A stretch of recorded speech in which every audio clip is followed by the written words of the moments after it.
iniciar de modo grabar, entonces.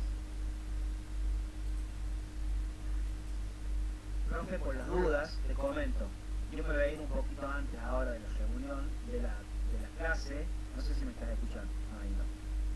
Profe, te decía que yo me voy a ir un poquito antes de la clase ahora. Como vos me has puesto como anfitrión, te voy a avisar cuando me esté por ir para que vuelvas a, digamos, a deshabilitar la opción, porque si me llevo a ir yo va a cerrar toda la clase. Bueno, bueno, Dale, dale. gracias. Listo. Es Eso para nomás. admitir nomás. Sí, sí, sí. Bueno, bueno, vos sabés que todavía no me da el permiso de grabar. Denme un segundito, por favor, mientras eso se activa.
Ahí estoy.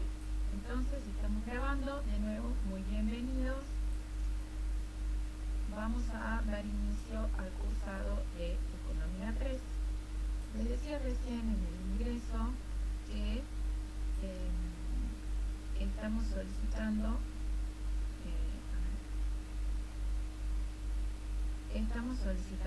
que se nos asigne un espacio físico para poder dar nuestras clases de manera presencial. Pero bueno, ahora les voy a pasar una dirección en el campus virtual donde ustedes se van a matricular, donde van a tener acceso a una documentación que es muy importante que la puedan revisar y estudiar y analizar sobre ella. En todo caso, si tienen alguna pregunta, nos la pueden hacer. Cuando ingresen al aula, ¿no es cierto?, del campus virtual, van a poder automatricularse utilizando una clave de matriculación que es Economía 3 2022, con la precaución de escribirla todo con mayúscula. ¿Está? El contacto que van a tener con nosotros, con el equipo de cátedra, que en principio está compuesto por el profesor David Miranda, el profesor Leonardo López, que se encuentra presente en la sala, y de quien les habla, mi nombre es Gabriela Aguirre.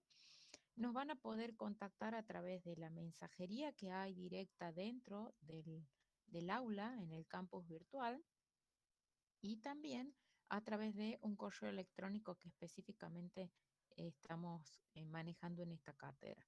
El correo electrónico es economía3económicas@gmail.com.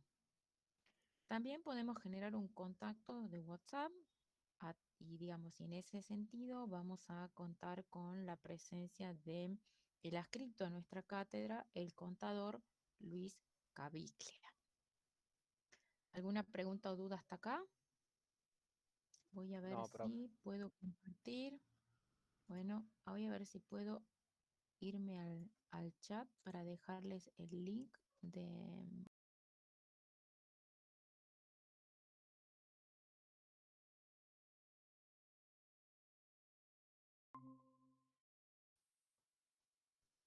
A ver.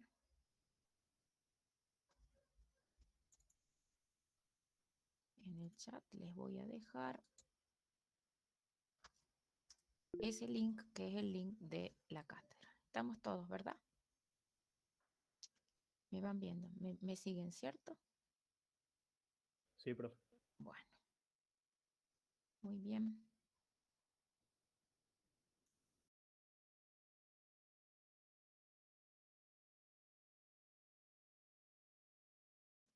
apagué el micrófono. Bueno, lo que voy a hacer ahora es darles nuevamente un link porque les voy a compartir un documento. Ese documento es un pequeño cuestionario que todos los años hacemos para conocernos un poquito más, ¿sí? Voy a copiar esto y vamos a desafiarnos en unos 5 minutitos que ustedes puedan responder ese cuestionario que les acabo de poner en el chat. ¿Se animan?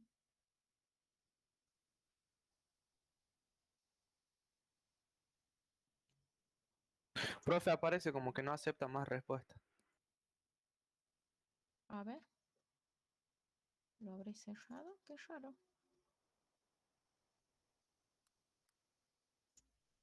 Profe, no quiero ni pensar que te está empezando a pasar con el formulario de Google lo que me pasó a mí con el ingreso a matemática.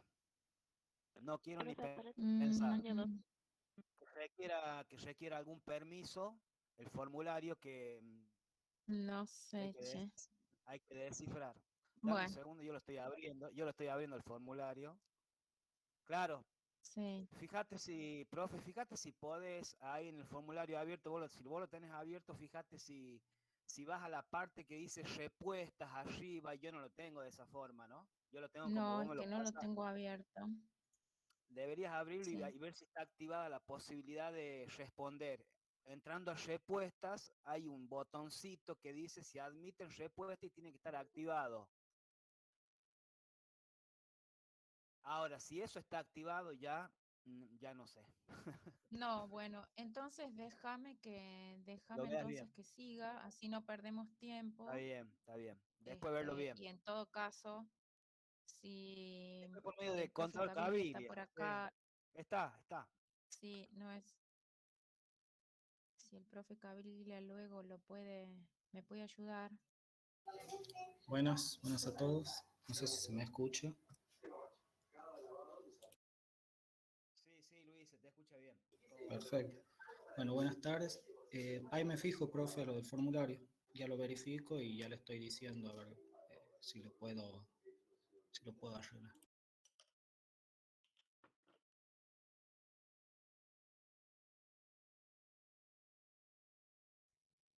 Bueno, gracias Luis. Avanzo. Lo que sí quiero Creería explicar, que, perdón, profe. Creería que ya está. sí, ¿Se sí, sí. puede verificar? Bueno, ¿quieren que lo vuelva a colocar Sí, ahí ya para que se puede. verifique? Si no, Sí. muchas gracias. Bueno, buenísimo. ¿Qué les explico de qué se trata? Van a ver que es un formulario muy sencillo donde les pido los datos personales de inicio y hacemos algunas pequeñas preguntas que son de interés personal y algunas preguntas específicas de diagnóstico o, digamos, si se quiere, de desafío de conceptos. Me hago un silencio entonces de un par de minutos a ver si ustedes pueden completar el formulario, ¿sí? Dale, mientras copio el link de nuevo, como me pide acá una compañera, y ya lo agrego.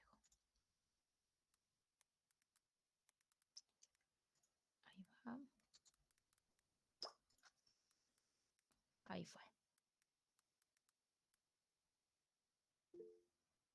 Bueno, Paula.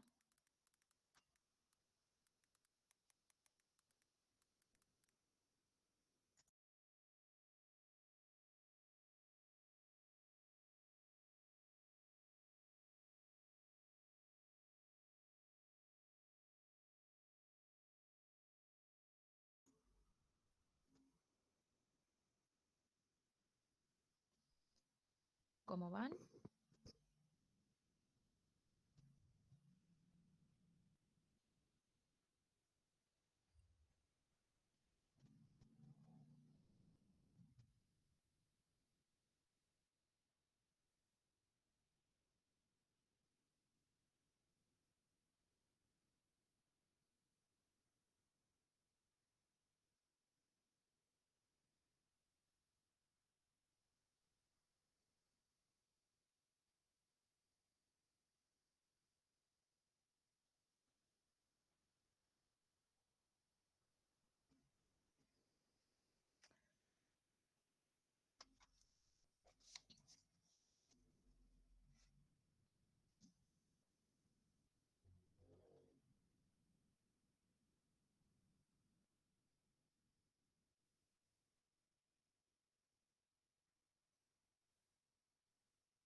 ¿Cómo vienen?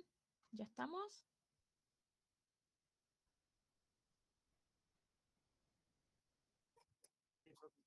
Bueno, bueno, muy bien. Entonces, en todo caso, se los dejo y gracias, Milagros.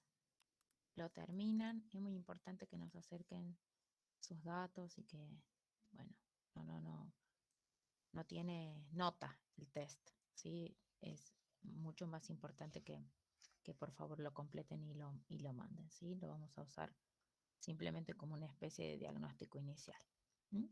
Pero no tiene nota.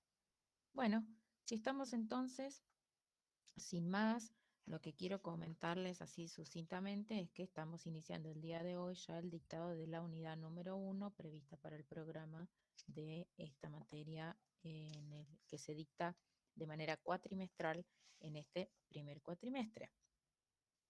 Ya tenemos publicadas en el aula virtual, que si me vuelvo un poquito, les reitero, la clave de matriculación, Economía 3 2022, todo con mayúscula, y nuestro correo electrónico economía3económicas@gmail.com. En ese espacio, luego de que ustedes se matriculen al inicio del aula de presentación, van a encontrar 3 documentos que son muy importantes. El primer documento es el programa previsto con todas las unidades que están formando parte de la materia. Otro documento que tiene las condiciones de regularidad para la materia y un último que es la metodología de evaluación. Es importante y conveniente que ustedes puedan leer detenidamente estos documentos y que luego de ello, si hay alguna duda, nos la pregunten. En líneas generales, esta materia se regulariza con un promedio de 4. Se van a tomar 2 evaluaciones parciales que ya tienen fecha y hay opción a un recuperatorio. Como las evaluaciones parciales son acumulativas, el recuperatorio es al final del segundo parcial y por lo tanto es un recuperatorio integral. ¿Se entiende? El primer parcial se toca o abarca hasta los temas vistos en la clase anterior, generalmente los indicamos nosotros acá, ya tiene fecha, la fecha del primer parcial es el 19 de abril, luego transitaremos las siguientes unidades hasta llegar al 17 de junio, donde tendremos el segundo parcial, repito, acumulativo, y el 15 de junio, casi a un par de días de terminar el cuatrimestre, el recuperatorio. ¿Está? Entonces lo que hay que tener en cuenta es que se regulariza con un promedio de 4 puntos, con una opción de recuperatorio. También existe la posibilidad de la promoción de la materia. Esa oportunidad de promoción se logra con 7 puntos, cuando el estudiante logra obtener un 7 no promediable, es decir, logra 7 en cada una de las instancias de examen. Y para tener la promoción directa, la cátedra le va a indicar un tema sobre el cual el estudiante tiene que abordar un coloquio, generalmente se toma también sobre el final del dictado. Más o menos voy clara. No, usted entendió mal la fecha. El segundo parcial es el 7 de junio y el recuperatorio el 15. ¿Mm? Profe, y si yo El primer desapruebo parcial un 19. parcial, si desapruebo un parcial, pero el recuperatorio también lo hago con 7, ¿pierdo la promoción o no?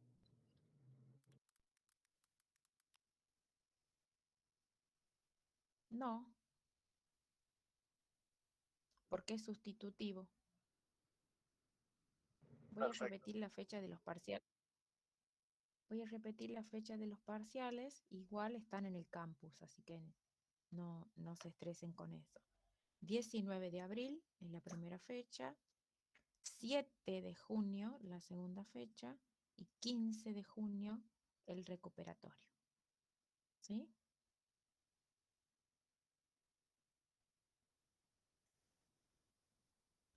Bueno, entonces hoy vamos a iniciar sin más la visión de la unidad número 1. Yo no sé si me estoy olvidando de algo, pero también decirles que en el espacio del aula virtual está colgada la bibliografía completa y por la siempre útil ayuda del contador Caviglia, además unidad por unidad, ustedes van a ir teniendo los capítulos teóricos que se van indicando, que generalmente pueden ser de más de uno de los libros o de la bibliografía sugerida como obligatoria y bibliografía complementaria. Este es el caso de esta unidad número 1, donde vamos a usar el libro de Cárdenas y el de Manquio. Bien, entonces, ¿hay alguien que quiera hacer alguna pregunta antes de empezar? ¿Algo que no haya quedado suficientemente claro o que piensen que yo me estoy olvidando? Profe, ¿cómo van a ser las evaluaciones? ¿Orales, escritas o cómo? Bueno, en general esto va a depender de prácticamente dos condiciones. La primera es que todo evolucione normalmente y nos permitan el regreso a la presencialidad. Entonces, cada parcial es un parcial individual y escrito. ¿M? Generalmente. Y si no hay posibilidad de vuelta a la presencialidad, el parcial es un parcial que está bien escrito, sincrónico, es decir, hacemos un encuentro, una videollamada como esta, y generalmente abordamos un formulario y, y ustedes lo tienen que resolver en un espacio de tiempo determinado. Ah, ok, profe. Bueno, lo otro que es muy importante, porque bueno, es importante recordarlo también, es que nosotros estamos transitando una materia que está en un entorno de una carrera que tiene una aprobación de CONEAU, ya que sobre todo contador público es una carrera acreditable, que tiene la normativa de ser una carrera de tipo presencial y también tiene un crédito horario. Entonces, como tiene una metodología de tipo presencial, es muy importante la asistencia. Nosotros, como sabemos que, bueno, y la asistencia tiene un porcentaje mínimo a cubrir como obligatorio, ¿está? Entonces, es importante esa asistencia y para nosotros es tanto o más importante que la asistencia es que ustedes puedan subir al campus virtual los trabajos prácticos que se solicitan en tiempo y forma. Necesitamos que por favor de manera permanente ustedes vayan chequeando que se sube un práctico y que tiene una fecha de vencimiento. En muchos casos es tan importante como tener el presente, poder hacer la entrega y por supuesto además que esté correcto el trabajo práctico pertinente.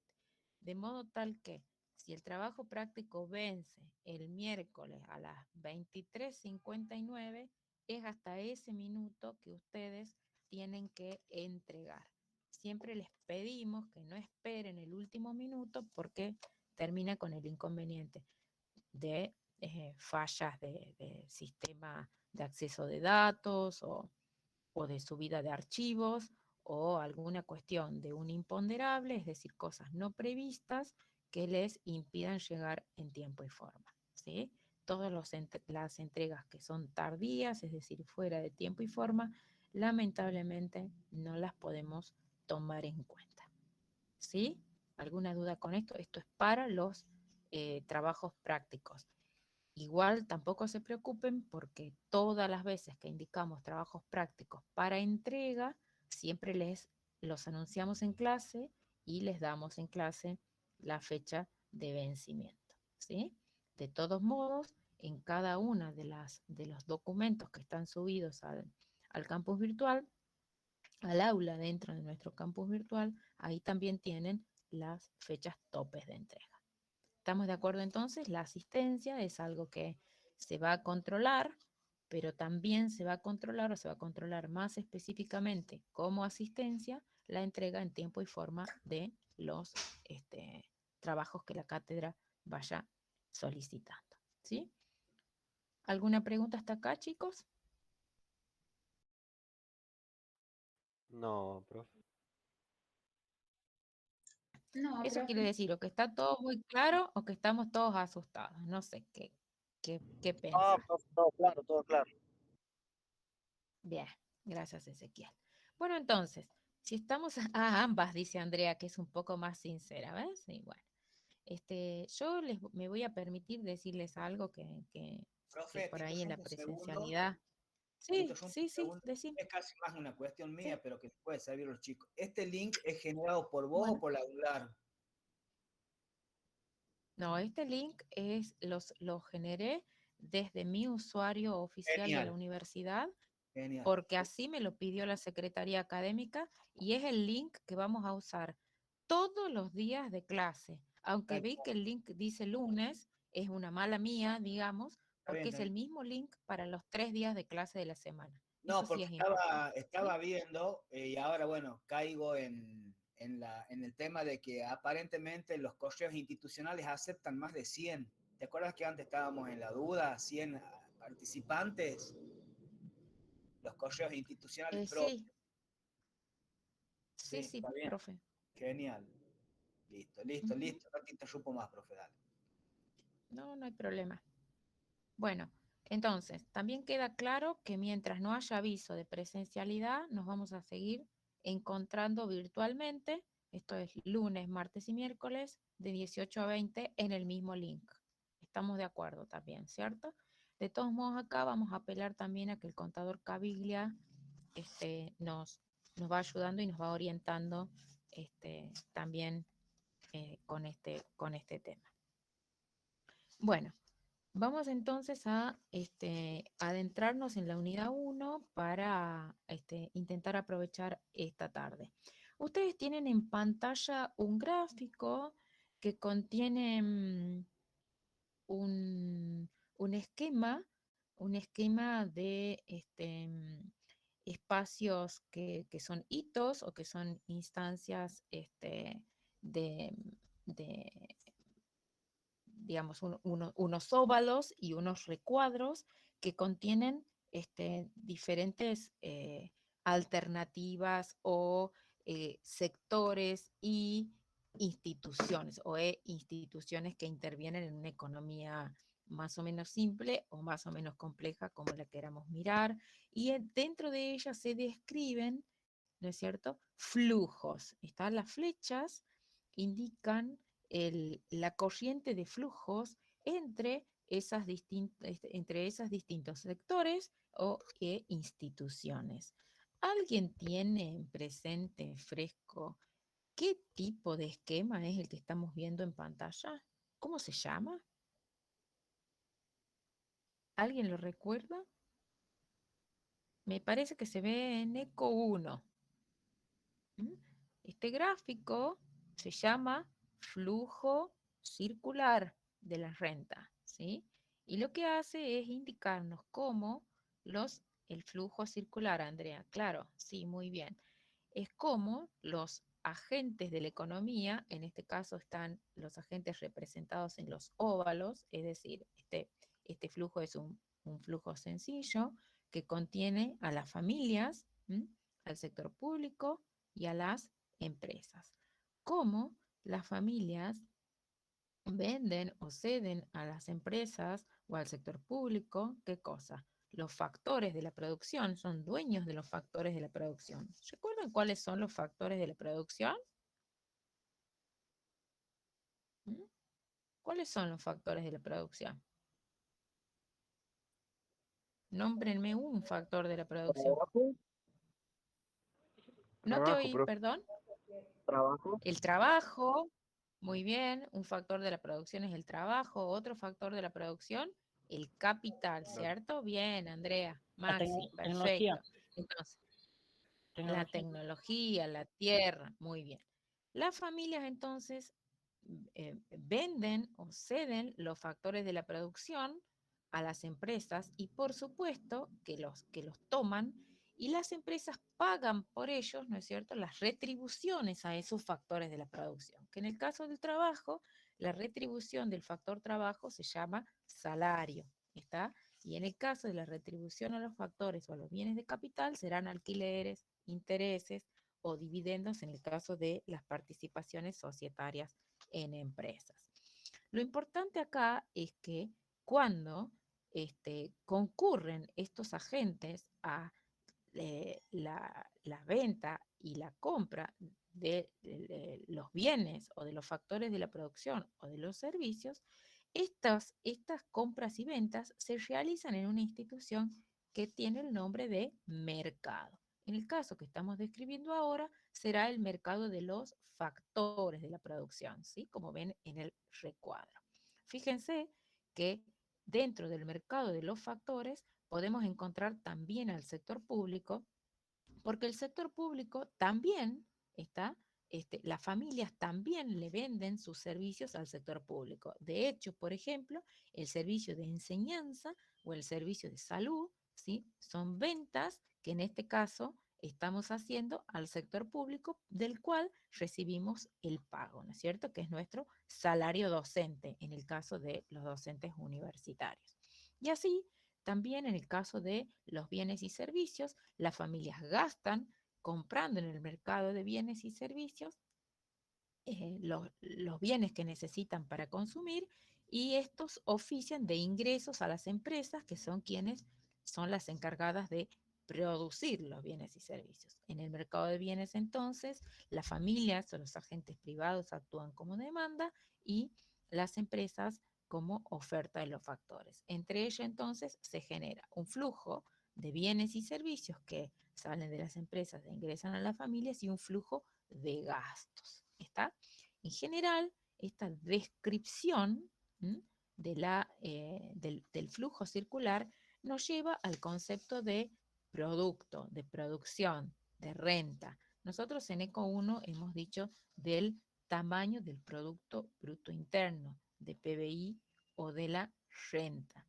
Ese producto nacional, esa producción, esa renta, mide tanto la producción total de bienes y servicios que se producen en un país como la renta, ¿sí? Fíjense, los dos lados, flujos de bienes, flujos de pagos. También en economía lo que podemos hacer es construir una teoría de cómo se determina o cómo funciona o en qué consiste ese producto o esa renta. En economía decimos entonces, con esta función, que el producto o la renta surge de una función de tipo general donde intervienen un factor, que es la tecnología, que está afectando a una forma, a una especie de receta, que es la función de producción, que viene a ser el conjunto de combinaciones posibles entre los insumos o los factores de la producción, en general denominados trabajo con la L y capital con la letra K, que juntos lo que hacen es, en esta función de capital y de trabajo, fusionarse, mezclarse, combinarse convenientemente a través de diferentes estrategias ingenieriles o de producción, para dar por resultado el producto de la economía. Entendemos que en esta economía lo que estamos haciendo es, digamos, de alguna manera homogeneizar el total de bienes y servicios que son diversos, que se producen en una economía, como si fuesen uno solo. Esa actividad estadística se llama normalización. ¿Está? Lo que vamos a suponer ahora es que tanto la cantidad de trabajo como la cantidad de capital, que son los factores de la producción considerados en la determinación de la renta, ambas dotaciones, es decir, ambas asignaciones de capital y de trabajo, están dadas, es decir, son fijas. Y además de eso, de que están dadas y que son fijas, estamos suponiendo que se usan plenamente, es decir, se usan en total. Quiere decir que no existe en este esquema o en este modelo de construcción de la renta la posibilidad de dejar capacidad ociosa o desempleada a la mano de obra. Llamamos a A entonces el factor tecnología. Vamos a asumir en general que el valor de la tecnología es unitaria, vale 1, y vamos a entender como delta de A al cambio tecnológico. El cambio tecnológico lo que va a hacer es darnos la posibilidad de que con la misma cantidad de factores de la producción, ahora obtengamos ¿qué? Más o menos producto, más producción, ¿no es cierto? Cuando tenemos la misma dotación de capital y de trabajo, pero ha habido en esta economía una mejora tecnológica que puede ser incorporada al proceso de la producción, fíjense, cuando nosotros en esta línea horizontal medimos la cantidad de capital cuando está la cantidad de trabajo, perdón, equipos de capital por trabajador, es decir, la cantidad de capital por cada unidad de trabajador, y en el eje de las IES medimos la producción, lo que podemos ver es que el tipo de función de producción que estamos estudiando es una función creciente que parte del origen, ¿sí? Esta función de L y de K, es decir, de la cantidad del trabajo y de la cantidad de capital, que ustedes me ven recorrer acá, ¿sí? Es esta primera función o esta curva sólida de color violeta. Esa función de producción se ve amplificada, ¿sí? a la función de producción superior cuando existe progreso tecnológico, es decir, cuando el delta de A, cuando el cambio tecnológico opera positivamente, ¿sí? Cuando hay un incremento en la cantidad de tecnología o incorporada al proceso de producción de bienes y servicios en esta economía, entonces lo que decimos es que la nueva función de producción utiliza de manera más eficiente la misma cantidad fija de factores que utilizábamos previamente. Quiero mostrarles, para no irme de la filmina anterior, que toda vez que nosotros multiplicamos por un factor lambda la cantidad total de producción, cada uno de los factores de la producción queda multiplicando lambda veces en sí mismo. Queremos decir con esto que si nosotros aumentamos por una cantidad X o lambda, en este caso, a la totalidad de los factores de producción que intervienen, entonces esa función de producción queda amplificada lambda veces. Es lo que dice esta parte final. Ese fenómeno o esa propiedad de la que gozan funciones de producción como la que tenemos detallada de manera implícita en esta filmina, se llaman funciones que exhiben rendimientos constantes de escala. Esta cuestión de los rendimientos constantes a escala quiere decir justamente esto, que si nosotros multiplicamos la cantidad de factores de la producción, en este caso capital y trabajo, por una constante a la que llamamos lambda, la producción total I queda multiplicada o ampliada exactamente lambda veces el aumento de los factores L y K. A ese fenómeno o a esa propiedad de este tipo de funciones se la conoce como funciones de rendimientos constantes a escala. Si avanzamos entonces un poquito más en esta teoría de la determinación de la renta, lo que vamos a hacer es considerar a partir o en qué punto, ¿sí?, las empresas o la producción encuentra su tamaño óptimo o encuentra su punto de producción óptimo. Lo encuentra cuando las empresas producen a nivel de maximizar sus beneficios. Una empresa maximiza sus beneficios cuando logra que sea máxima la diferencia entre dos variables importantes, los ingresos y los costos que paga por los factores de la producción para producir esos bienes. Si definimos entonces como B una función de beneficios, lo que hacemos es considerar cuáles son los ingresos, ¿sí?, que dependen ¿de qué dependen los ingresos en la función de producción del sector productivo de una economía? ¿De qué dependen? Del precio que se pague por los bienes que se venden en el mercado, ¿verdad? Y eso es lo que nos está indicando el primer término. Esos ingresos resultan de multiplicar el precio de los bienes por la cantidad total de bienes producidos y vendidos en esa economía. Notamos entonces que los beneficios, es decir, estos ingresos, dependen de I. Y I es una función que depende de los factores capital y trabajo. Vamos a analizar los costos. Los beneficios, recordemos, incluso de contabilidad, surgen por diferencia entre ingresos y costos de los factores de la producción. ¿Cuáles son los costos de los factores de la producción? A ver, los costos, es decir, lo que las firmas o que la economía en total paga por los factores de la producción, van a ser los siguientes.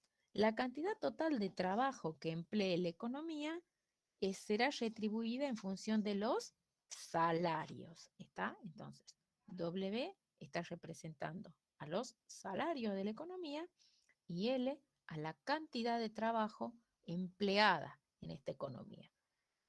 W por L, entonces, constituyen, ¿sí?, el costo del factor de la producción trabajo.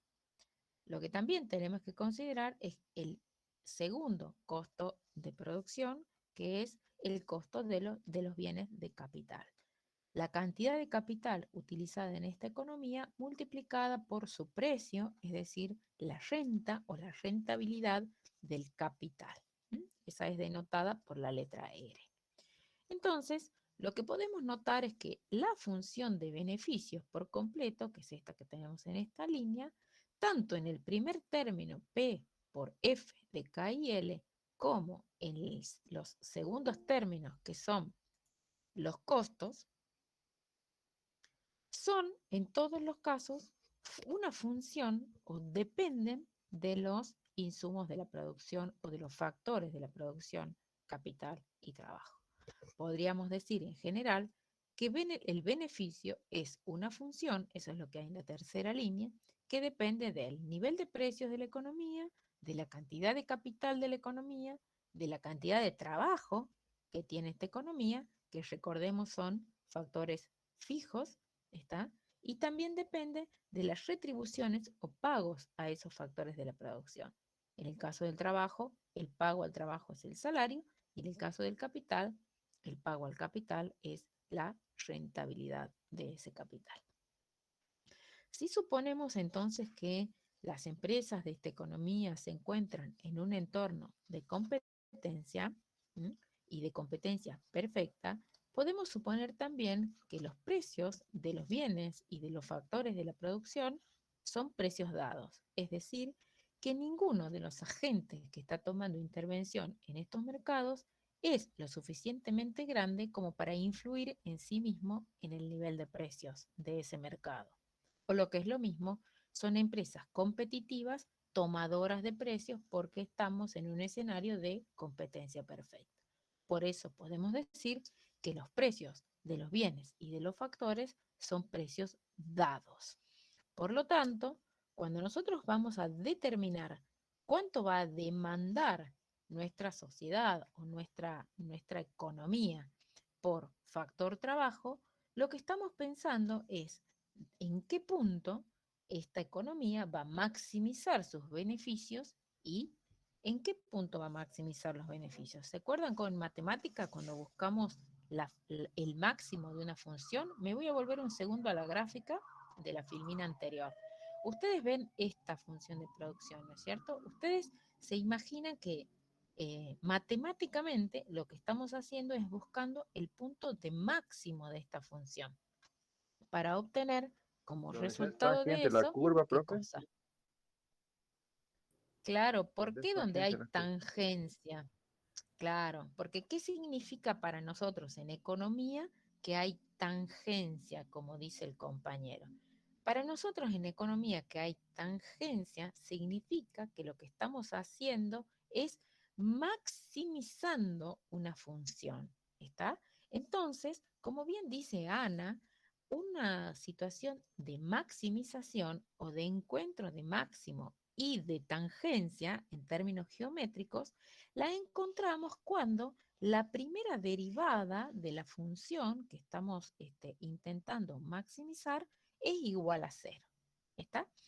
Entonces lo que hacemos es describir o intentar maximizar la función de beneficios cuando esa función de beneficios es el nivel de precios, que es una variable fija, una constante, queda multiplicada por la función del capital y del trabajo y neteada del costo de los factores, que son W por L y L por K.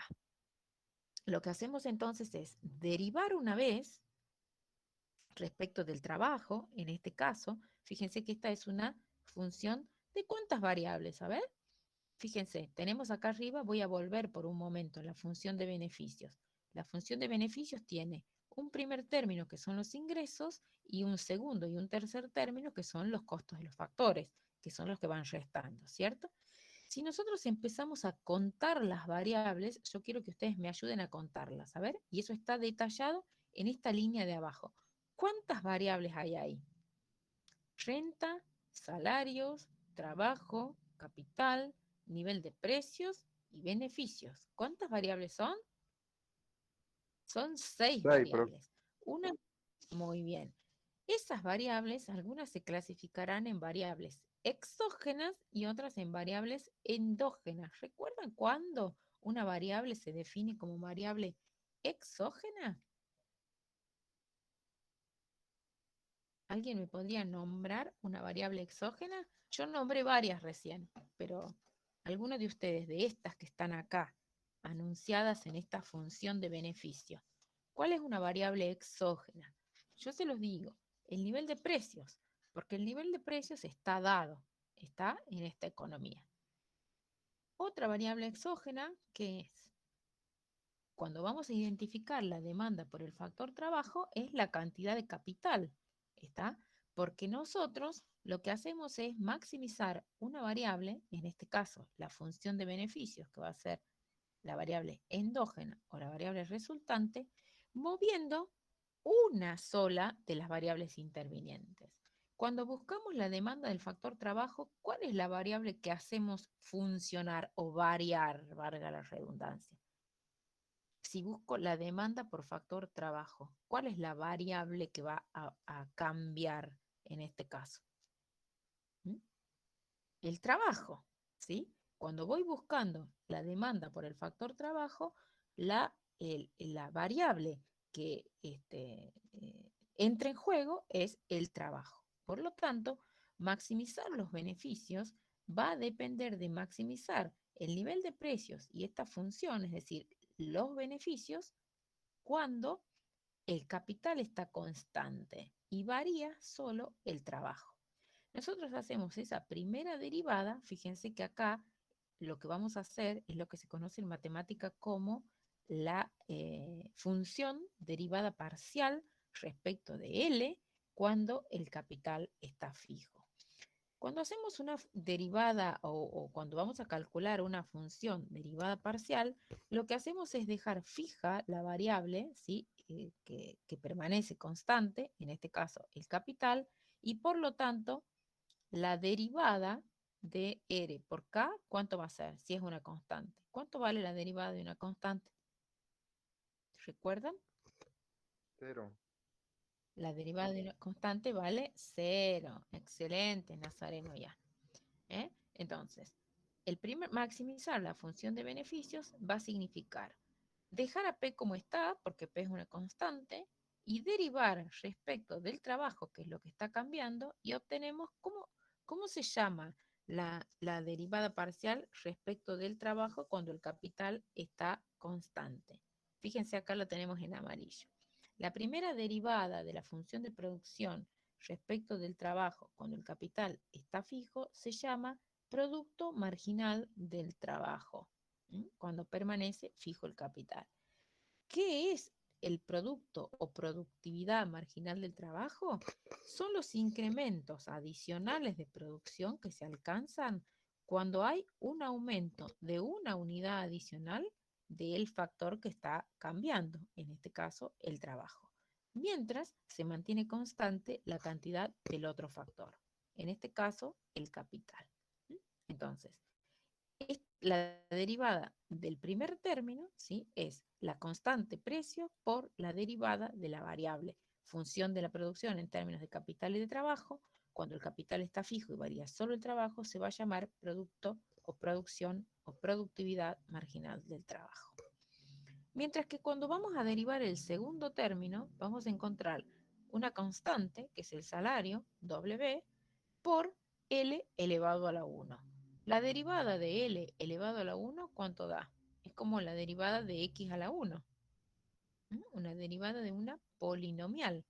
Todo número elevado a la 1, su derivada es el coeficiente constante. ¿Está? Y el tercer término, que es R por K, no depende de la cantidad de trabajo, fíjense, es solo una función del capital que consideramos fijo a los efectos de determinar la demanda por trabajo. Por lo tanto, la derivada de una constante es 0. Pasamos así entonces a este segundo renglón, donde obtenemos que el nivel de precios multiplicado por la productividad marginal del factor trabajo neto del salario nos da que es igual a 0. Esta sería la condición de primer orden, o lo que decía la compañera Ana recién, la primera derivada igual a 0 para encontrar el máximo o la tangencia en esa función para obtener un óptimo. Si despejamos entonces en función de la cantidad de trabajo, vamos a obtener que la productividad marginal de trabajo, o lo que es lo mismo, F sub L, la productividad marginal de trabajo, es igual a ¿qué? El salario pasa hacia el otro miembro, todo lo que resta pasa sumando y todo lo que multiplica pasa dividiendo. Por lo tanto, encontramos que hay una situación de óptimo cuando la productividad marginal del trabajo se iguala ¿a quién? Al salario real. ¿Está? W sobre P es el valor del salario real. Y F sub L es la productividad marginal del trabajo, es decir, esa cantidad adicional de producción que es alcanzada por una unidad adicional del trabajo cuando el capital permanece constante. ¿Qué característica tiene la productividad marginal del trabajo? Que eso también se ve específicamente en la unidad número 8, es que la productividad marginal del trabajo es decreciente. Es decir, que toda vez que la empresa incorpore un trabajador adicional, el producto total, que la cantidad total de trabajadores le aumenta al nivel de producción, es cada vez más pequeño. ¿Está? Por lo tanto, la productividad marginal del trabajo es decreciente. Fíjense, voy a volver a la gráfica de la función de producción y eso nos está diciendo que cuando nosotros enfrentamos una función de producción como esta que estoy recorriendo, ¿sí?, pasar de un punto A, donde estoy posada, hacia un punto como el B, significa que está cayendo el valor de tangencia de la productividad marginal. Esa concavidad es la que nos está marcando la presencia de los rendimientos marginales decrecientes. Es así como, entonces, en un punto como el punto C, encontramos el punto de equilibrio o el punto de tangencia. Bueno, cuando nosotros calculamos el óptimo, que es lo que vimos acá, cuando calculamos el óptimo de una función de producción, ahora vamos a utilizar un ejemplo. Vamos a suponer que estamos en una panadería y que la producción total de esa panadería se mide en piezas de pan. Si tenemos como dato que el nivel de precios de la economía es 2 pesos, o lo que es lo mismo, la barra de pan en esta economía compuesta solo por pan es de 2 pesos y que se paga 20 pesos de salario nominal por hora, la pregunta sería, ¿hasta qué punto la empresa competitiva va a contratar más trabajadores? A ver, ¿cómo la resolvemos? ¿Quién Ahí me tendríamos que indica? calcular el Voy a ingreso volver un total, poquito. profe. El ingreso total, ¿te parece? Ahí te pongo esa filmina.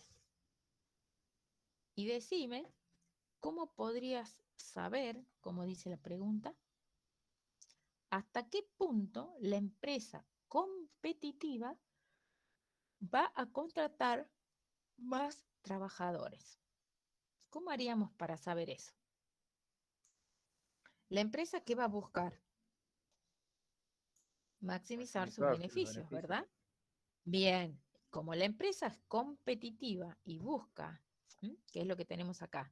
Las empresas competitivas buscan maximizar sus beneficios, es de esperar que se comporte en qué punto, es decir, que contrate trabajadores hasta qué punto, a ver.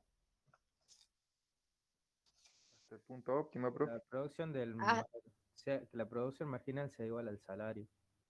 exacto. Hasta el punto óptimo, como dice el compañero, donde el valor de los beneficios adicionales derivados de contratar esos trabajadores se iguale al costo adicional de esa misma contratación. ¿Está? Y esa igualación de beneficios con costos sucede cuando la productividad marginal del trabajo se iguala al salario real.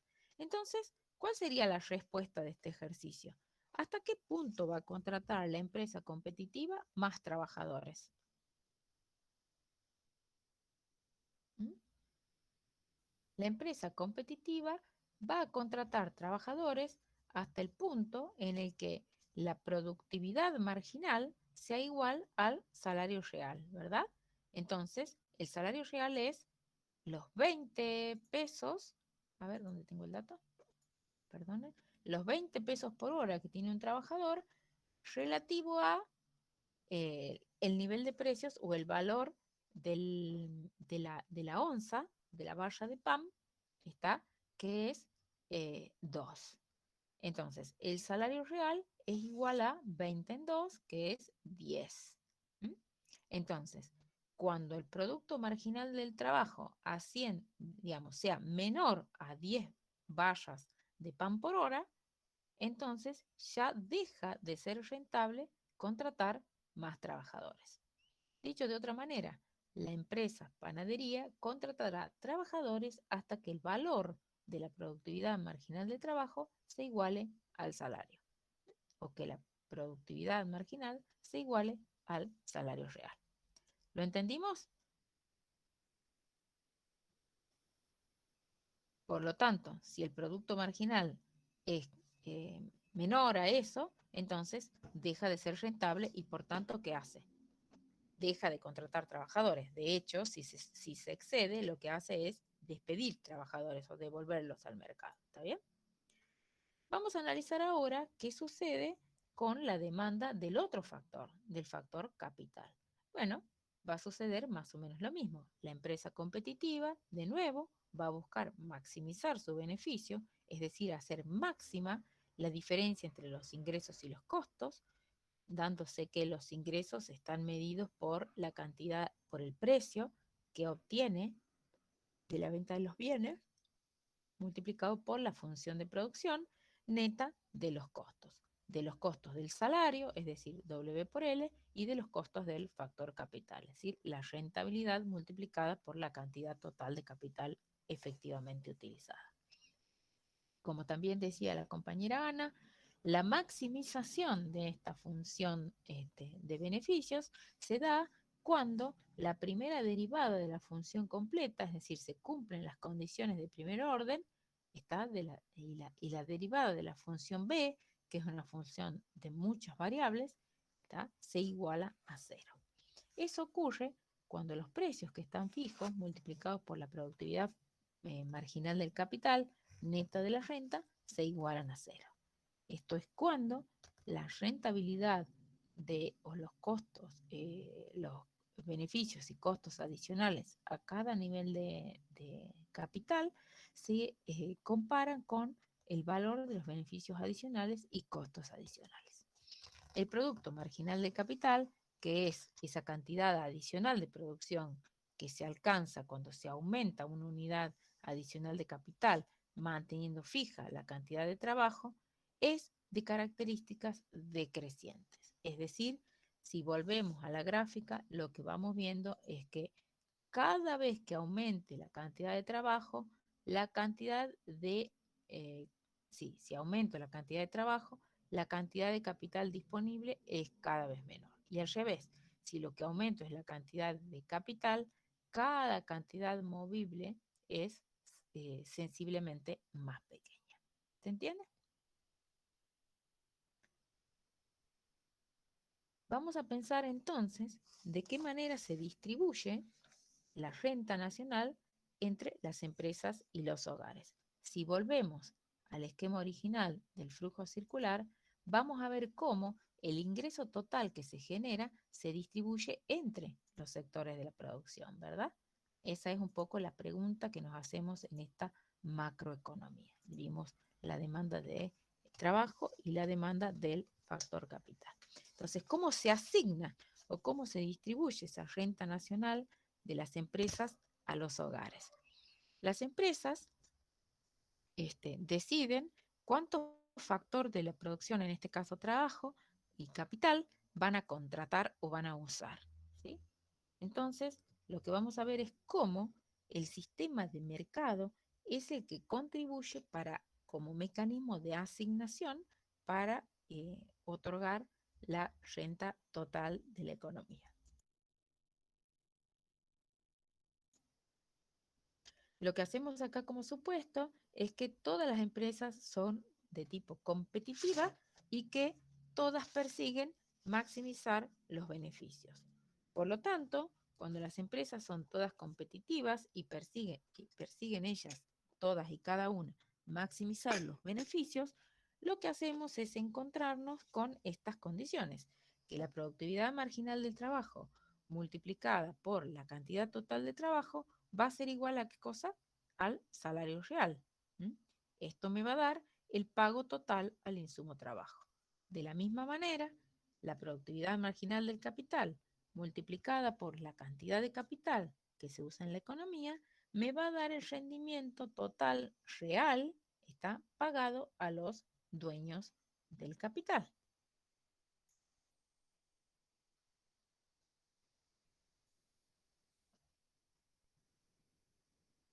Entonces, lo que tenemos que pensar es que la renta que queda luego de que las empresas le pagan a los factores de producción el valor de sus productividades físicas marginales, eso es lo que nosotros le llamamos el beneficio económico real.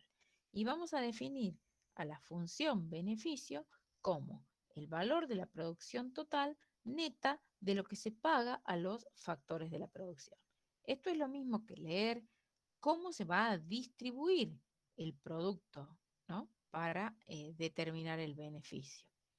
Fíjense entonces que de esta ecuación, de esta primera línea o de esta primera ecuación que tenemos acá, donde definimos los beneficios como la diferencia entre ingresos menos costos de la producción, lo que hacemos es despejar la renta. ¿Alguien sabe por qué lo que hacemos es despejar la renta? Bueno, sucede que esta materia se trata de cómo estudiamos modelos de determinación de la renta. Por lo tanto, la incógnita en esta economía es justamente el nivel de renta, ¿sí? O el nivel de producción de la economía. Eso es lo que queremos saber. En este caso, el nivel de renta de la economía alcanza para pagarle al trabajo el valor de su productividad, que es el rendimiento al trabajo, y pagarle al capital lo que es el valor de su rendimiento, es decir, la productividad física marginal. Y por último, sumamos el beneficio económico, que es el que obtienen los dueños de las empresas. Por lo tanto, nos vamos a preguntar, en un contexto de competencia perfecta, ¿qué tamaño tienen los beneficios? Ustedes lo vieron en ECO 2. ¿Se acuerdan cuando hay competencia perfecta? ¿Cómo son los beneficios? Si la función de producción tiene rendimientos constantes a escala, esos beneficios son cero. Es decir, O nulos, que se profe, ¿no? alcanza un máximo, son nulos o valen cero, está cuando la producción total, que es una función del capital y del trabajo, alcanza para pagarle, que es desde el otro lado de la ecuación, a cada uno de los factores, trabajo y capital, el valor de su productividad física marginal.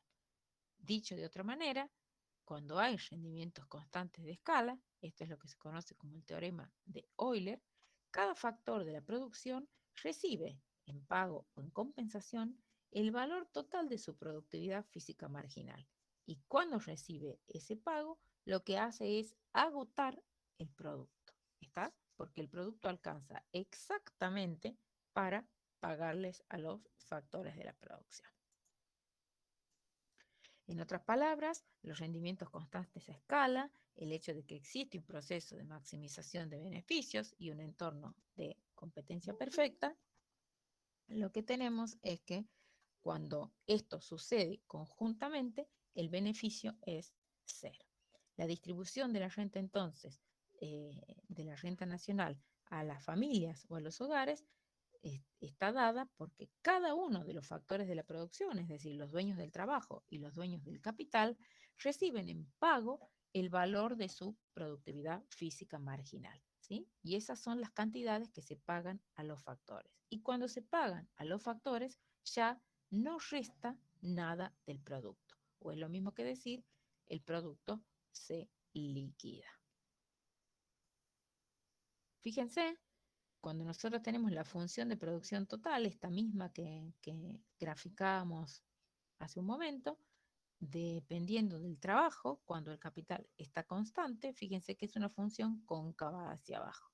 Los aportes que hace el primer trabajador a la producción total son muy significativos, mientras que el segundo trabajador aporta un grado de significación importante, pero sensiblemente menor al anterior, y así el tercer trabajador incorporado solamente percibe un adicional mucho más pequeño y así sucesivamente hasta que desaparecen o son iguales a cero esos incrementos. ¿Está? Cada vez que aumentamos una cantidad de trabajo, la producción aumenta cada vez menos. Eso, que era la notación de la presencia de los rendimientos constantes a escala, ¿se acuerdan? Y que la función es de tipo cóncava, ¿m?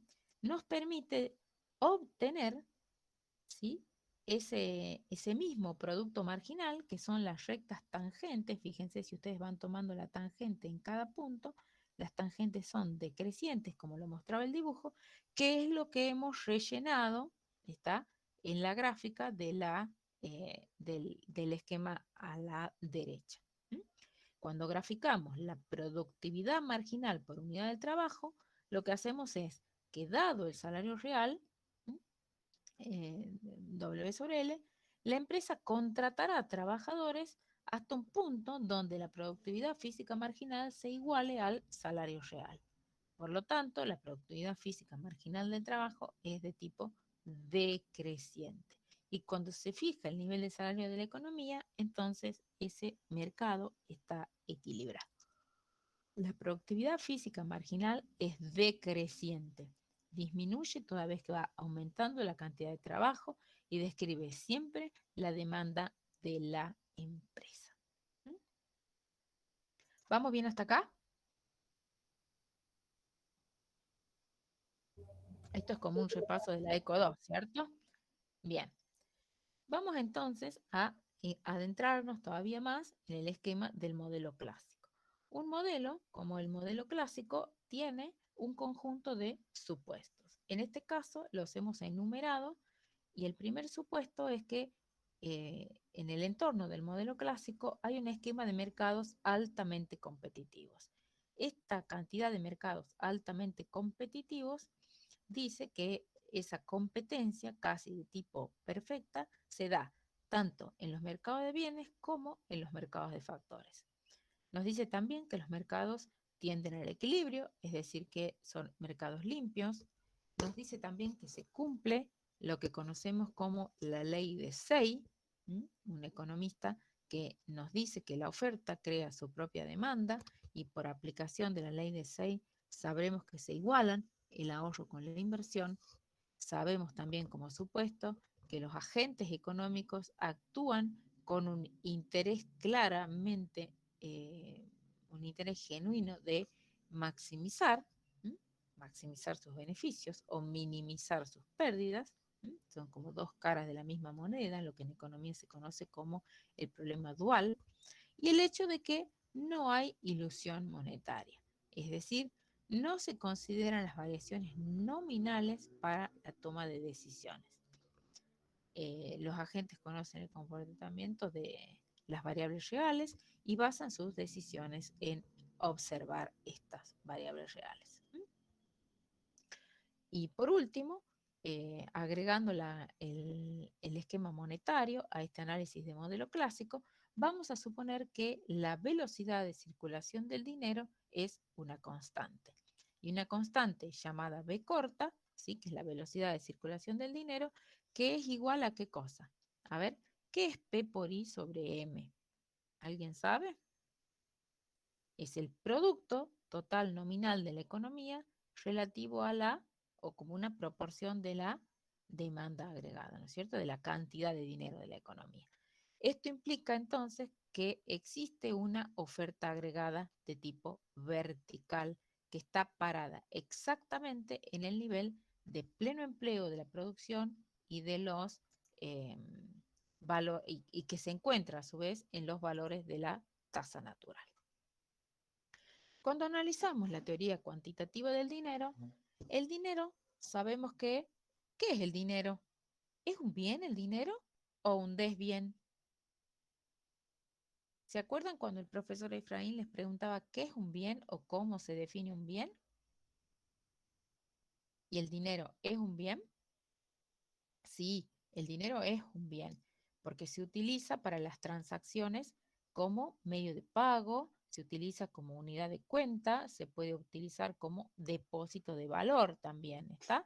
Por lo tanto, eh, eh, cuando nosotros hablamos de la ecuación de intercambio o de la teoría cuantitativa del dinero, lo que pensamos es automáticamente que la cantidad nominal de dinero multiplicada por el número de veces que este dinero paga las transacciones de la economía, nos da por resultado que es el valor de la producción nominal, es decir, P por I o P por el total de transacciones de la economía que acá hemos dado en llamar T. Es importante aclarar que la notación, dependiendo del libro que estemos utilizando, se definirá como total de transacciones, en este caso T, o Y, que es la producción total. En este caso estamos hablando de lo mismo. Entonces, ¿qué determina la demanda de dinero para transacciones? La velocidad de circulación es estable, ¿sí? Es un supuesto clásico que estamos haciendo. La velocidad de circulación del dinero es estable. De acuerdo entonces a la teoría cuantitativa, en la situación de equilibrio se va a tener que cumplir ¿qué cosa? Que la cantidad de dinero o la oferta del dinero se iguala a la demanda por dinero y esta es una proporción fija, una proporción K, no sé si fija, una proporción K, que es una constante, ¿sí? Un parámetro de la renta nominal. Dicho de otra manera, la renta nominal es la proporción 1 sobre K de la cantidad de dinero de la economía. Por lo tanto, la renta de la economía surge, como dice esta última ecuación, de una fracción, 1 sobre K, de la cantidad real de dinero. Si conocemos la cantidad de dinero de la economía y el parámetro K, entonces casi automáticamente podemos determinar el nivel de la demanda para cada uno de los niveles de precio que se registren en esta economía. Recordemos que nosotros todavía estamos viendo nivel de precio fijo, pero tranquilamente podría no serlo, como dice acá. Podríamos obtener el valor podríamos determinar el nivel de la demanda para cada uno de los niveles de precios que vayamos teniendo en la economía. Vamos a abordar entonces la ley de Say. Para recordarlo un poco, las familias sabemos que tienen con los ingresos dos destinos posibles, ¿no es cierto? Las familias consumen o ahorran. Las familias que ahorran, es posible que cuando los tipos de interés estén altos o tengamos la opción de que a mayor tipo de interés, estas familias tengan un incentivo a aumentar sus tenencias de activos financieros o comúnmente llamados los bonos. ¿Está? Cuando el interés que pagan los bonos y las familias tienen posición ahorradora, ¿sí? Lo que es posible es que estas familias se vean incentivadas o tentadas a aumentar esas tenencias. Por lo que es de esperar entonces que por una condición natural del mercado, el precio de estos bonos tienda a bajar, ¿no es cierto? Esta relación inversa al precio de los bonos y directa a los tipos de interés nos va a ir mostrando cuál es la relación entre la oferta de bonos y los tipos de interés. Por otro lado, las familias, las empresas financian sus propios proyectos de inversión. Entonces, toda vez que una empresa decida producir más bienes o servicios, y para ello, por ejemplo, decida comprar una maquinaria, esto sería un proyecto de inversión que tiene la empresa para el cual va a buscar financiamiento. El análisis que hacemos es que en ese marco de búsqueda de financiamiento, las empresas buscan en los mercados financieros conseguir los fondos para que puedan financiar esos proyectos. Por lo que es posible entonces que cuando los tipos de interés estén altos, exista más o menos incentivo por parte de las empresas para financiar sus proyectos. A ver, cuando una empresa tiene que ir al banco a tomar un préstamo o a conseguir activos financieros para poder comprar la máquina que quiere para producir más bienes o servicios. Supónganse, como decíamos recién, más pan. Cuando el empresario va a querer comprar un horno y para ello va al banco a pedir un crédito que le permita financiar la compra de ese horno extra para incrementar la producción. Es de esperar que el dueño de la panadería invierta más cuando los tipos de interés para conseguir esos fondos sean más altos o más bajos. ¿Qué piensan ustedes? Más bajos. Más bajos. Por lo tanto, cuando mayores sean los precios que se obtienen en el mercado por el producto que va a vender, en este caso pan, y más bajos sean los tipos de interés, ¿está? Entonces, vamos a ver que hay una relación directa entre ese trade-off al precio e inversa a los tipos de interés, ¿sí? Por lo tanto, la demanda de bonos va a estar en relación a los tipos de interés también. El equilibrio entonces en este mercado que le vamos a llamar mercado de fondos prestables, ¿sí?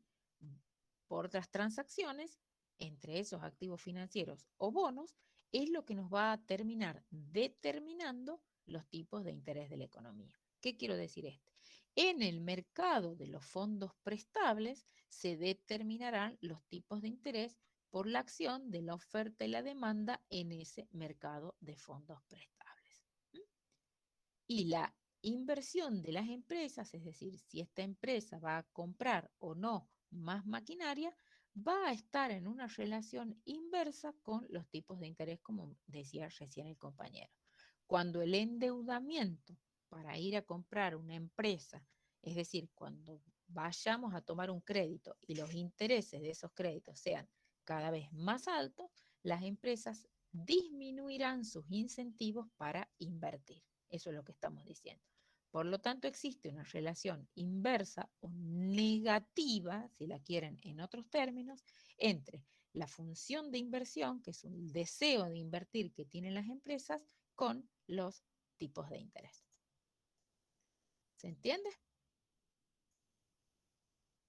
Siguiendo con el esquema de la ley de Say, lo que decimos es que para cualquier tipo o para cualquier nivel de oferta agregada, este nivel de oferta agregada dará lugar a un nivel igual de demanda agregada. Quiere decir que la oferta genera su propia demanda.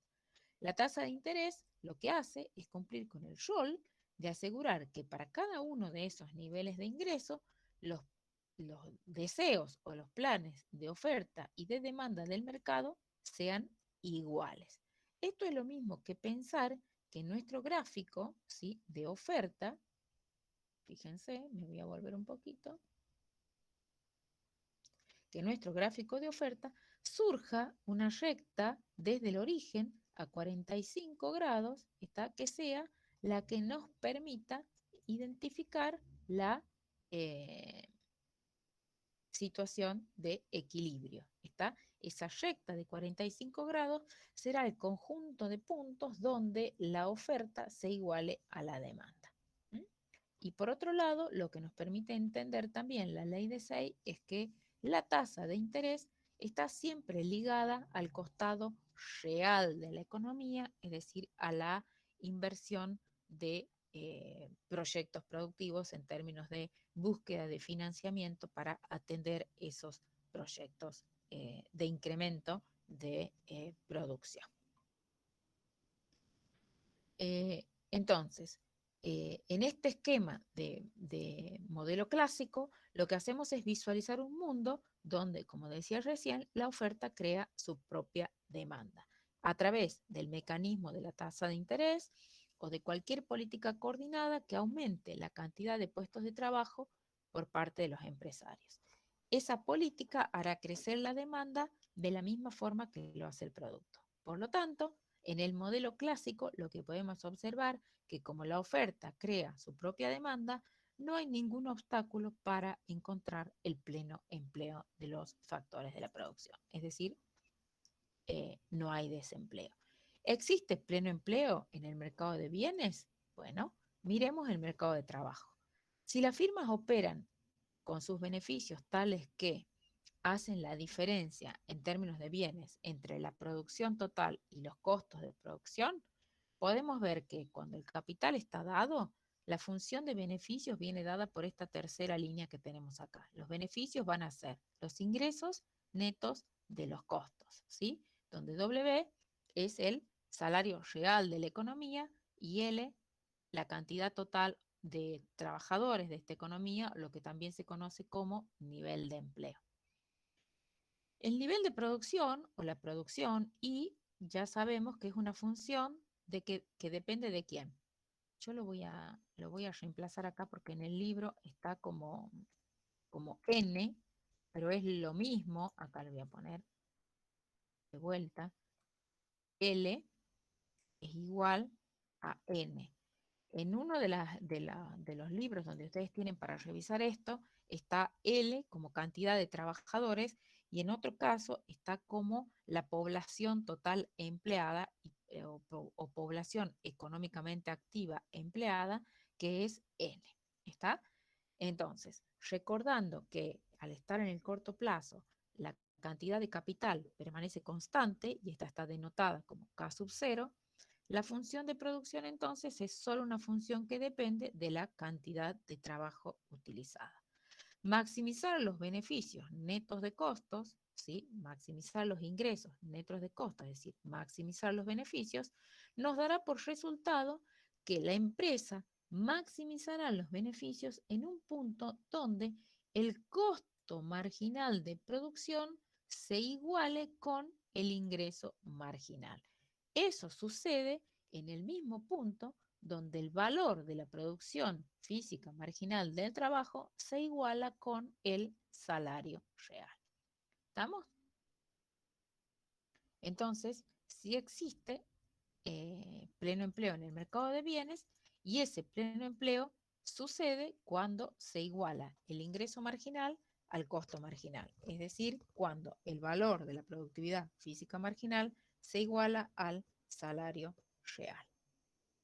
El mercado de trabajo está en equilibrio cuando un aumento en el salario real nos está significando una menor demanda de trabajadores para la empresa, un mayor salario real de la economía es para el trabajador parte de su elección entre ingreso y ocio, es decir, el trabajador toma la decisión de aumentar sus horas de trabajo porque la retribución por ese trabajo, que es el ingreso que recibe el trabajador, le permite todavía optar por trabajar en vez de disfrutar del ocio creativo, es decir, de esa instancia donde el individuo no trabaja. ¿Por qué? Porque le da posibilidades de comprar más bienes y servicios. ¿Sí? Ese ingreso le otorga al individuo un mayor poder de compra y por tanto le provoca la intención de renunciar a esas horas de ocio en pos de que con eso, vendiendo ese ocio, que lo hace en forma de trabajo, de dación de trabajo, puede conseguir más bienes y servicios que van a satisfacer sus necesidades. Esa relación entre el salario real y la oferta de trabajo directa, ¿sí?, nos está mostrando que es lo que en economía conocemos como la teoría de la elección ocio-ingreso. El pleno empleo en el mercado de trabajo nos dice que a mayor salario real, es decir, cuando hay un exceso de oferta en el mercado de trabajo, entonces hay desempleo. El salario nominal lo que va a hacer es ajustar automáticamente para garantizar que el salario real que resulte asegura la consistencia de los planes de mercado, es decir, el pleno empleo se cumple.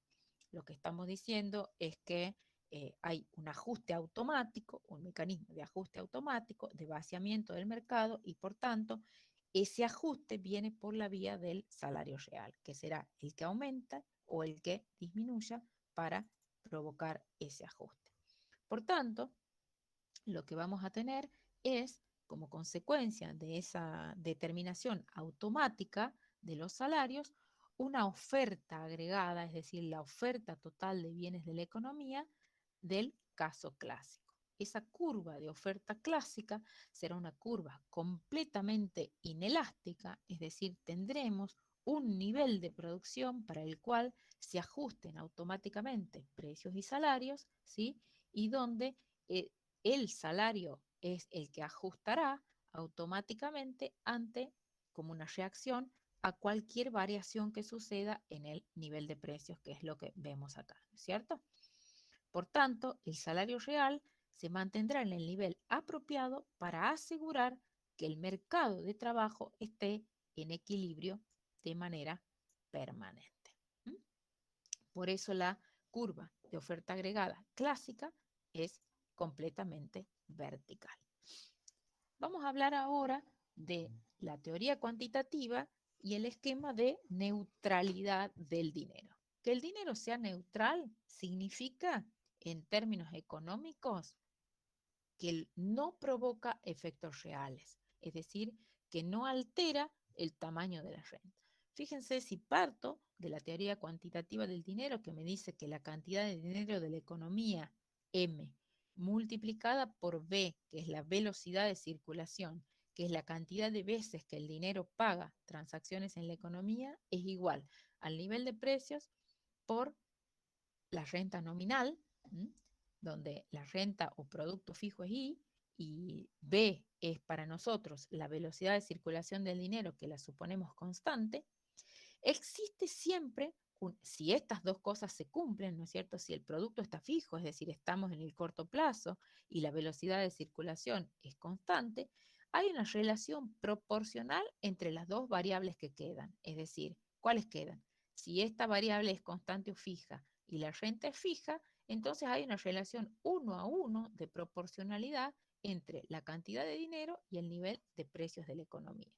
Dicho de otra manera, si en nuestro país se estuviese ceteris paribus, se cumpliera completamente la teoría cuantitativa del dinero y en el corto plazo la renta nacional estuviese fija y la velocidad de circulación, es decir, la cantidad de veces que la moneda paga las transacciones en la economía fuese constante o fija, lo que tendríamos es una relación de proporcionalidad entre la cantidad de dinero y el nivel de precios. Esto quiere decir que si el país emite dinero, ¿qué efecto se produce? Inflación. Correctísimo. Entonces, si hay una duplicación en la cantidad nominal de dinero, es decir, si se emite el doble del dinero, se duplicarán los precios y, por supuesto, los salarios, porque son uno de los precios de la economía. ¿Está? Por lo tanto, un efecto nominal, como el aumento en la cantidad de dinero, solamente provoca un efecto nominal, que es el aumento del nivel de precios. No provoca efectos reales, es decir, cuando hay un aumento en la cantidad de dinero, es falso pensar que ese aumento en la cantidad de dinero aumenta la renta de la economía. Por eso se dice que el dinero es neutral. ¿Está? Cualquier incremento en la cantidad de dinero lo único que provoca es inflación, no provoca crecimiento. Y por eso se dice que el dinero es neutral.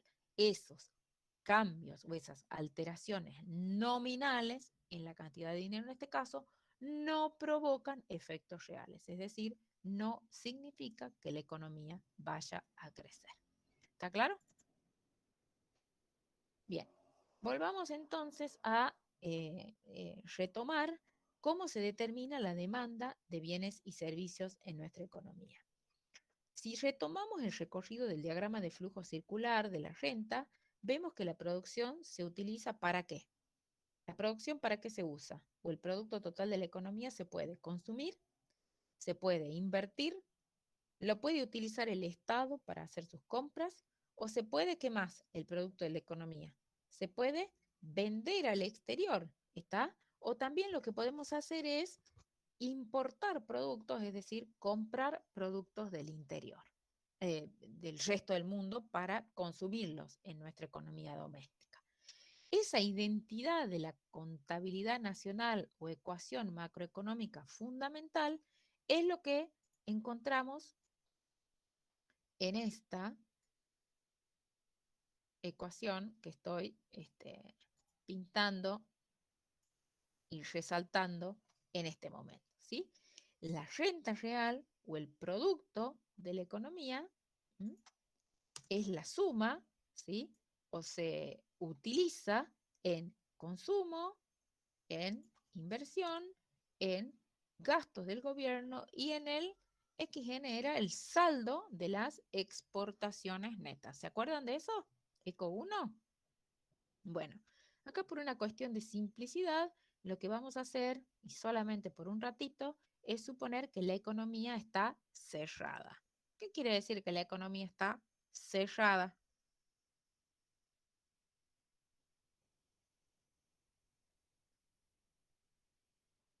Economía cerrada quiere decir, ¿qué cosa? Que no hay exportaciones ni importaciones. Muy bien, Ana y Andrea. Entonces, quiere decir lo que es lo mismo en esta ecuación que está acá. No comercia con otras, o lo que es lo mismo, el saldo de la balanza comercial, que es lo que acabo de resaltar ahí, es cero. Exportaciones menos importaciones, que es exportaciones netas, acá está arriba, es igual a cero.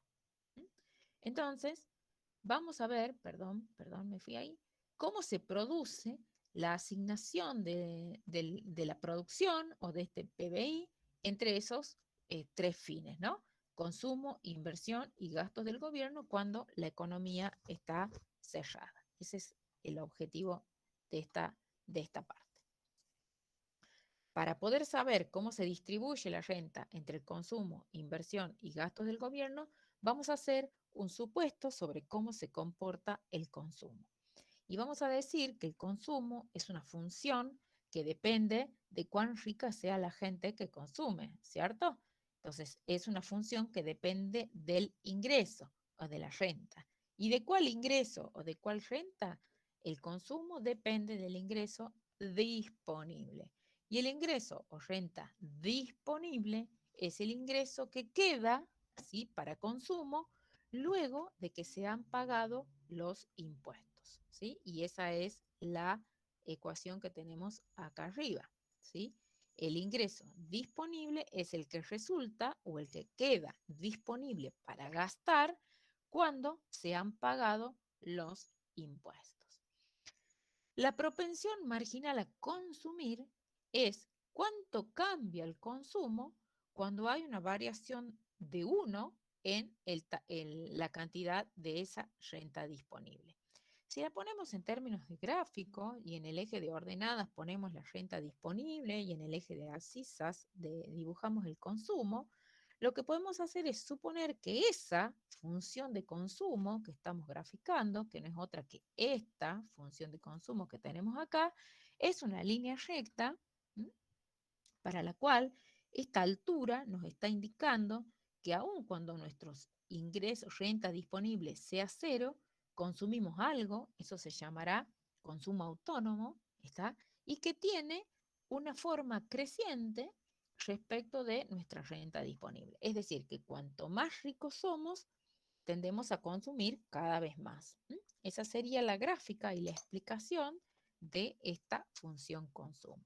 Y la pendiente de la función consumo la llamaremos propensión marginal a consumir, que es la tasa o la cantidad en la que varía el consumo cuando la renta disponible varía en una unidad.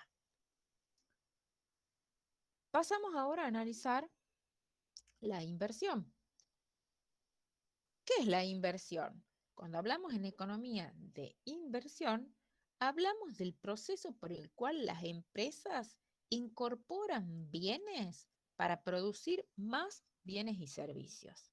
¿Está? Acá no hablamos de inversión financiera, hablamos de inversiones de bienes que tienen como destino la producción de más bienes y servicios.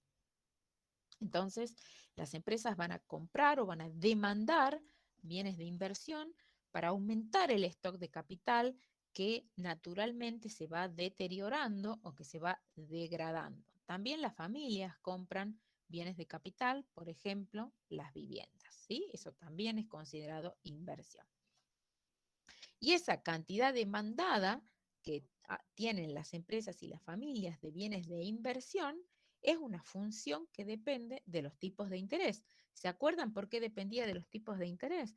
Porque para invertir las empresas llegan al mercado de crédito, digamos, al mercado de bonos, donde ahí piden un préstamo para poder financiar esa compra de bienes de inversión.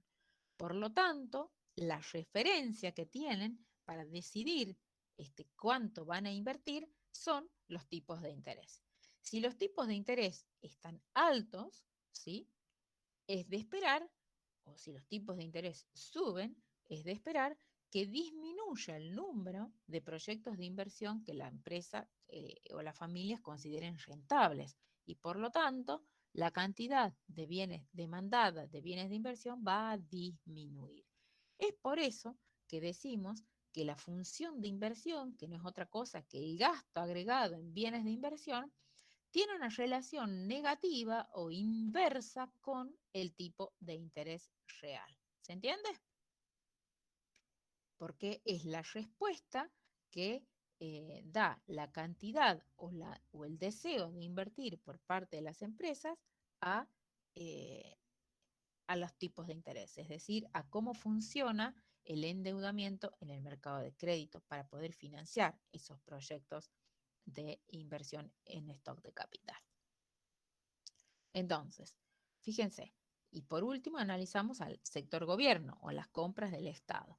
Cuando hablamos del sector gobierno, lo que hablamos es de específicamente el comportamiento del fisco o lo que entendemos como la política fiscal. El Estado hace política fiscal cuando tiene establecidas la posibilidad de variar o de alterar dos grandes variables, el gasto público y los impuestos, que esas son las variables que estamos posicionando de este lado. Yo me voy a permitir aumentar un poquito el tamaño de la fuente para que ustedes puedan ver.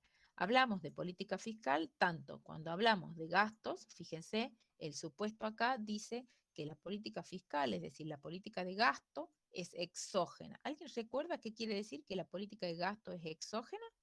Bueno, quiere decir que está determinada, que es fija, que viene dada, ¿está? De la misma manera, la política tributaria o la política de ingreso también es exógena.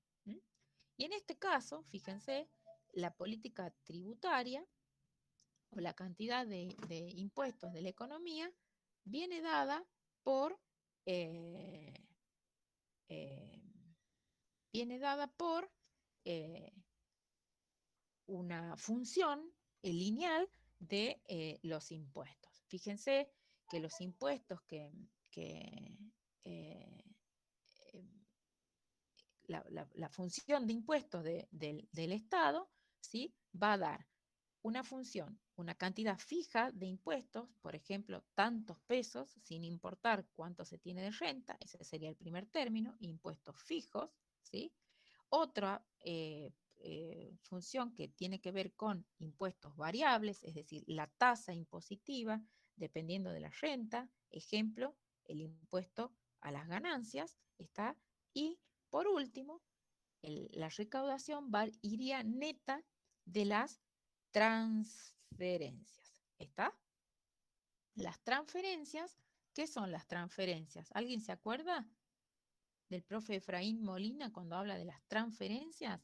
Las transferencias son los pagos que hace el Estado a alguno de sus contribuyentes sin que estos hagan una contraprestación, ¿está? Por ejemplo, los subsidios, una asignación universal, son transferencias. Los subsidios, es decir, las ayudas que el Estado hace a las empresas, también son consideradas transferencias. Es decir, son todos los pagos que hace el Estado por los cuales no existe una contraprestación. Es muy importante el dato de mantener el presupuesto equilibrado. Fíjense que la teoría del Estado lo que dice es que todo gasto que va a decidir tener el sector gobierno debe tener un financiamiento, es decir, debe haber un impuesto generado que lo pueda pagar a ese gasto. Cuando existe un gasto y se genera el impuesto que lo pueda solventar, soportar o pagar a ese gasto, estaremos diciendo entonces que estamos en presencia de un esquema de presupuesto equilibrado. Entonces, la pregunta es, volvamos un poquito. ¿Se acuerdan que nosotros teníamos que distribuir la renta entre consumo, inversión y gastos del gobierno, ese flujo circular? ¿Cómo nos aseguramos entonces de que hay equilibrio entre estos flujos? En este modelo clásico, quien determina o quien juega un papel fundamental para provocar el equilibrio de estos flujos son los tipos de interés, ¿sí? Y o el papel de los tipos de interés en el equilibrio de la distribución de la renta entre consumo, inversión y gastos del gobierno, lo podemos analizar desde dos aspectos o desde dos lugares o dos formas, si se quiere, de interpretar el papel de los tipos de interés en este equilibrio de flujos. Y es cómo esa tasa de interés afecta a la oferta y a la demanda de bienes y servicios, es decir, por el lado de los bienes, y cómo los tipos de interés están afectando a la oferta y a la demanda de bonos o de fondos prestables para la economía. Si la analizamos por el lado del equilibrio de bienes y servicios, lo que tenemos es la oferta y la demanda de la producción de la economía.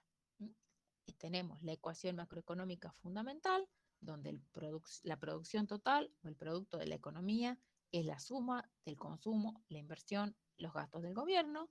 Como ya vimos, el consumo es una función creciente del ingreso disponible, donde la inversión es una función inversa de los tipos de interés y donde la política fiscal es exógena, es decir, los gastos están dados y los impuestos también.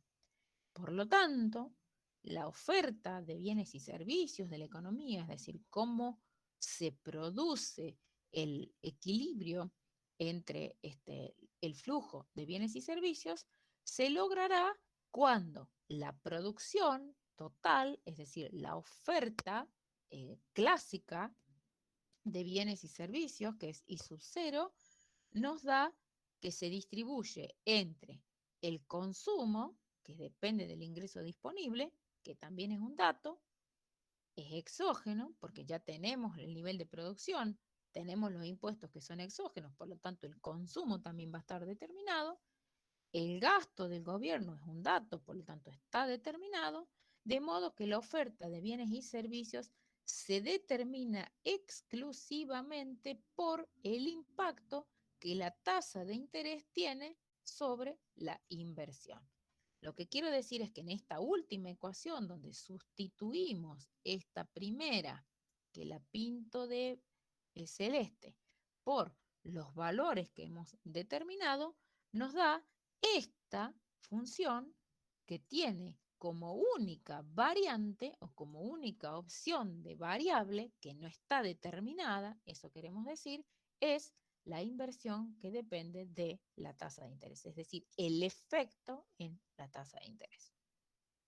Cuando la miramos por el lado de los mercados financieros, es decir, el efecto que los tipos de interés provoquen en el mercado de fondos prestables, lo que estamos diciendo es que, fíjense, recuerden que I es igual a consumo más inversión más gastos del gobierno, ¿sí? Retomamos. El producto alcanza para o es suficiente para consumir, invertir o la acción del Estado.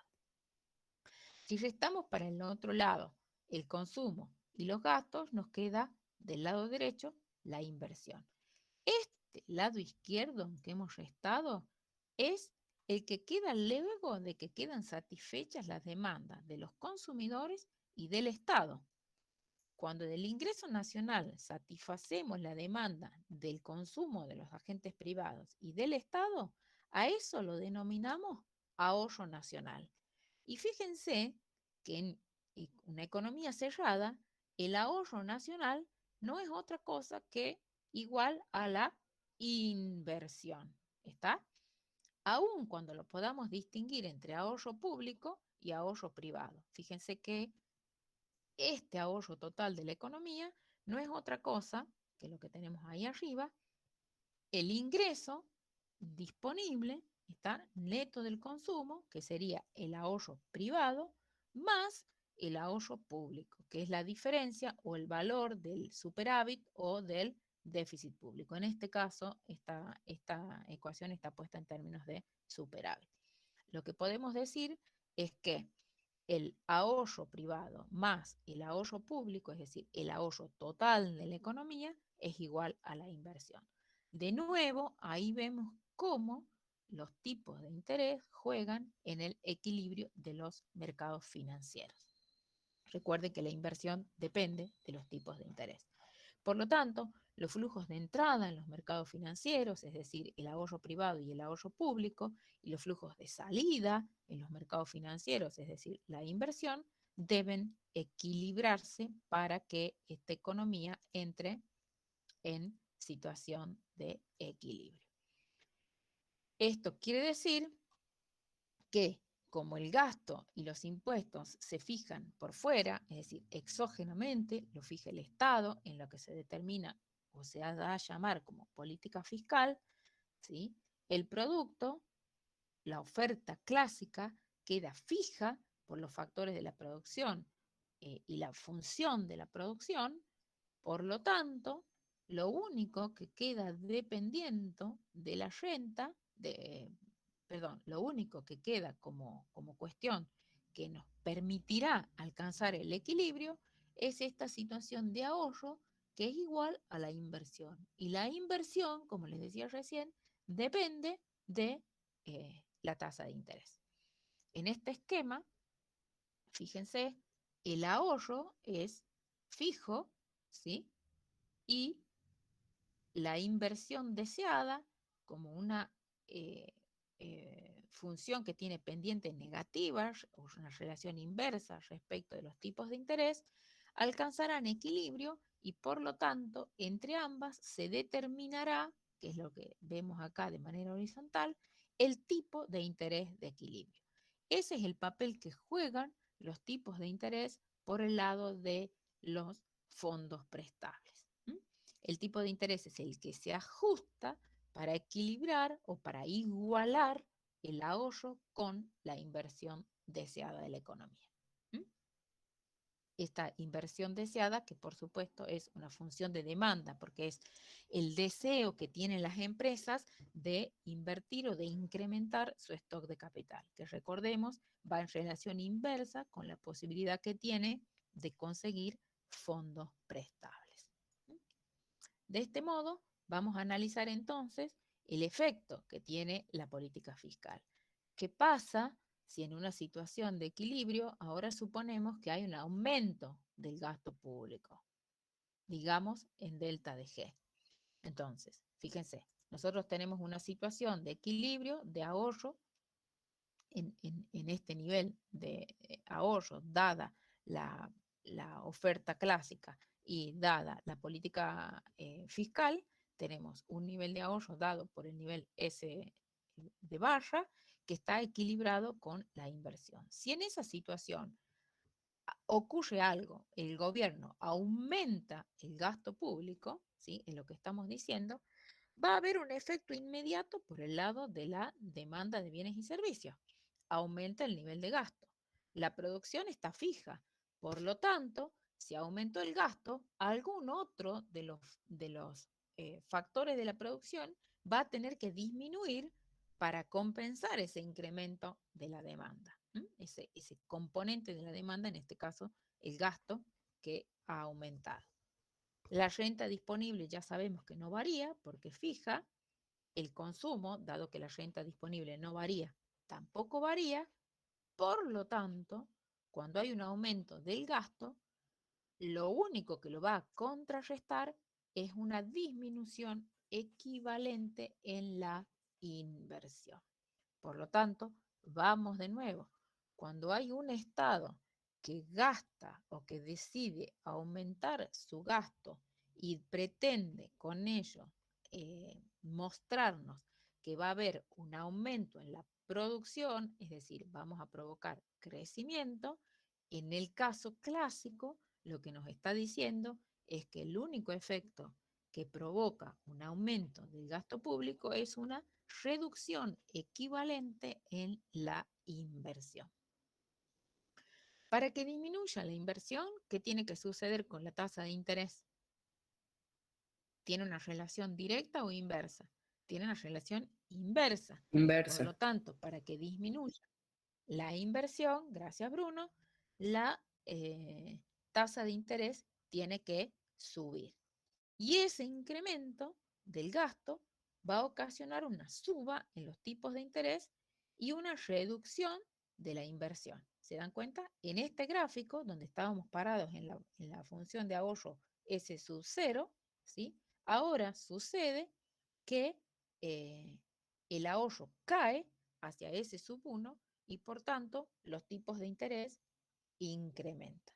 ¿Está? El nuevo equilibrio lo vamos a encontrar en este punto. ¿Sí? Fíjense entonces que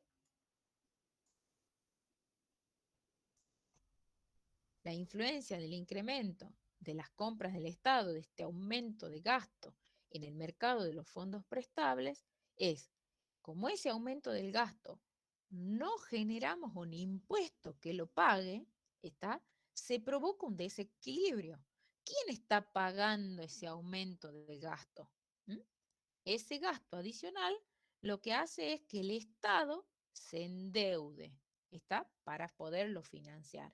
Esto lo que hace es disminuir o reducir el ahorro nacional y por eso se produce el traslado a la izquierda, ¿está? De la función de ahorro, porque el ahorro privado no varía, por lo tanto el ahorro público disminuye el ahorro nacional. Y eso es el traslado a la izquierda de la oferta de fondos prestables, está esta S sub 1. De S sub 0 la pasamos a S sub 1. Esta caída está del ahorro público, está porque es el ahorro público el que soporta el aumento del gasto. Al tipo de interés inicial, fíjense, lo vemos acá, R sub 0, cuando estamos en ese tipo de interés inicial, este es el nivel de ahorro y este es el nivel de inversión. Por lo tanto, hay un desequilibrio, ¿está? Donde la demanda es superior a la oferta y ese exceso de demanda, este exceso de demanda, ¿sí? Esta es la oferta, acá estamos en el punto de oferta y este es el punto de demanda, entonces eso determina ¿qué cosa? Que haya una necesidad de ajuste a través de la suba de los tipos de interés. Entonces, al tipo de interés inicial, la demanda es superior a la oferta, por lo que como consecuencia de ello, los tipos de interés van a subir hasta que vuelva a restablecerse el equilibrio, es decir, la inversión se haga tangencia o corte con la curva de ahorro. Por lo tanto, un aumento del gasto público significa una subida en los tipos de interés. Significa mayor gasto público, significa, como ya habíamos visto antes, una subida de los tipos de interés, significa un endeudamiento público o de mínima una reducción del ahorro nacional, significa subida de los tipos de interés y significa, por el lado de los bienes, caída de la inversión. Esto más o menos es lo que sería la situación de nuestro país, ¿sí? Cuando, en la actualidad, cuando lo que se procure hacer sea un incremento en los gastos del gobierno y el supuesto de análisis fuese que estamos en presencia de el caso o de la economía clásica, es decir, donde hay un ajuste automático por el lado de precios y salarios. ¿Sí? Bueno, con esto y dada la hora, me voy a permitir hacer una pausa para ver si está todo más o menos claro, para darles la oportunidad de que puedan hacer el ingreso al campus, para que puedan matricularse y para que puedan revisar estos contenidos hasta mañana, que vamos a seguir abordando esta unidad. ¿Sí?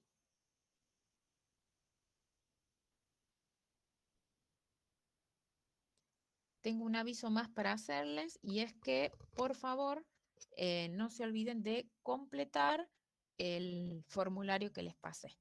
¿Mm? Así,